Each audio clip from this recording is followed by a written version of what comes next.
ಲಿಜಿಗೌಡ vlogs ಇನ್ ಕನ್ನಡ. ಎಲ್ಲರೂ ಹೇಗಿದ್ದೀರಾ? ಚೆನ್ನಾಗಿದ್ದೀರಾ ಅಂತ ಭಾವಿಸ್ತಾ ಇವತ್ತು ವ್ಲಾಗ್ನ ಸ್ಟಾರ್ಟ್ ಮಾಡ್ತಾ ಇದ್ದೀನಿ.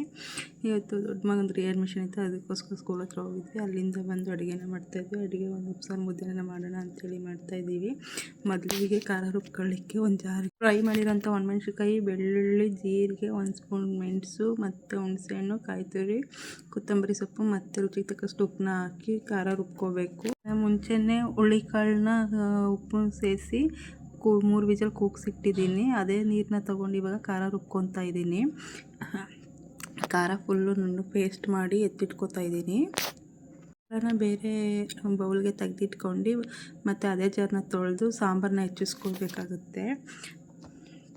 ಖಾರ ರುಬ್ಬಿದ ಜಾರನ್ನ ತೊಳ್ಕೊಂಡು ಮತ್ತು ಹುಳಿಕಾಳು ಕೂಗಿಸಿದ ನೀರನ್ನ ಎರಡನ್ನೂ ಒಟ್ಟಿಗೆ ಸೇರಿಸಿ ರುಚಿಗೆ ಬೇಕಾದಷ್ಟು ಉಪ್ಪನ್ನ ಸೇರಿಸಿ ಕುದಿಸ್ಕೊಂಡ್ರೆ ಉಪ್ಪು ಸಾಂಬಾರು ರೆಡಿ ಆಗುತ್ತೆ. ಮತ್ತು ಇಲ್ಲಿ ಉಪ್ಪಿನ ಸಾಂಬಾರು ಚೆನ್ನಾಗಿ ಕುದಿ ಬಂದ ನಂತರ ಸ್ಟವ್ ಆಫ್ ಮಾಡಿಕೊಂಡ್ರೆ ಸಾಂಬಾರು ರೆಡಿ ಆಗುತ್ತೆ. ನಂತರ ಒಂದು ಪ್ಯಾನ್ಗೆ ಎಣ್ಣೆ ಹಾಕಿ ಸ್ವಲ್ಪ ಈರುಳ್ಳಿ, ಕರಿಬೇವು, ಸಾಸಿವೆನ ಹಾಕಿ ಕೂಗಿಸ್ಕೊಂಡಿರೋ ಅಂಥ ಕಾಳನ್ನ ಒಗ್ಗರಣೆ ಹಾಕ್ಕೊತಾ ಇದ್ದೀನಿ. ಈರುಳ್ಳಿ ಎಲ್ಲ ಚೆನ್ನಾಗಿ ಫ್ರೈ ಆದ ನಂತರ ಇದಕ್ಕೆ ಕಾಳನ್ನ ಸೇರಿಸಿ ಮತ್ತು ಒಂದು ಸ್ವಲ್ಪ ಕಾಯಿ ತುರಿನ ಸೇರಿಸ್ಕೊತೀನಿ. ಸ್ವಲ್ಪ ಕೊತ್ತಂಬರಿ ಸೊಪ್ಪನ್ನ ಸಹ ಸೇರಿಸ್ಕೊಂಡು ಫ್ರೈ ಮಾಡ್ಕೊತಾ ಇದ್ದೀನಿ.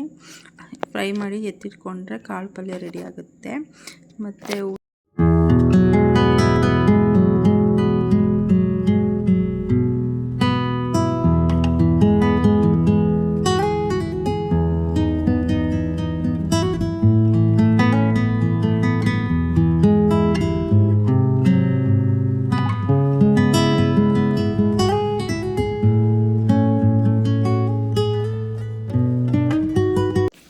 ಊಟ ಮುಗಿಸ್ಕೊಂಡು ಸ್ವಲ್ಪ ಡಿಮಾರ್ಟ್ಗೆ ಹೋಗಬೇಕಾಗಿತ್ತು. ಮನೆ ರೇಷನ್ ತರಲಿಕ್ಕೆ ಅಂತೇಳಿ ಹೋಗ್ತಾಯಿದ್ದೋ. ಅಲ್ಲೇ ಹೂವು ತೊಗೊಳ್ಳೋಣ ಅಂತೇಳಿ ಮಾರ್ಕೆಟ್ಗೆ ಹೋಗಿದ್ದೋ. ಹೂವು ತೊಗೊಂಡು ಡಿಮಾರ್ಟ್ಗೆ ಬಂದ್ವಿ. ಡಿಮಾರ್ಟಲ್ಲಿ ಮನೆಗೆ ಬೇಕಾದಂಥ ಸಾಮಾನುಗಳನ್ನ ತೊಗೊತಾ ಇದ್ದೀವಿ.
ವಿಡಿಯೋ ಇಷ್ಟ ಆದರೆ ಲೈಕ್ ಮಾಡಿ, ಸಬ್ಸ್ಕ್ರೈಬ್ ಮಾಡಿ, ಫ್ರೆಂಡ್ಸ್ ಆ್ಯಂಡ್ ಫ್ಯಾಮಿಲಿಗೆ ಶೇರ್ ಮಾಡಿ ಫ್ರೆಂಡ್ಸ್.